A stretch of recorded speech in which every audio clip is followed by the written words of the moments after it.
So here we are in Montreal, Quebec.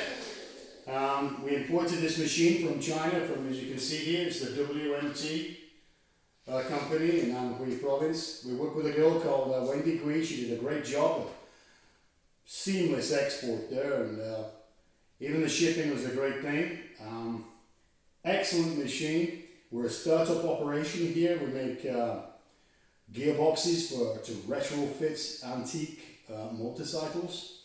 And so it's a small business for us, and the price is right.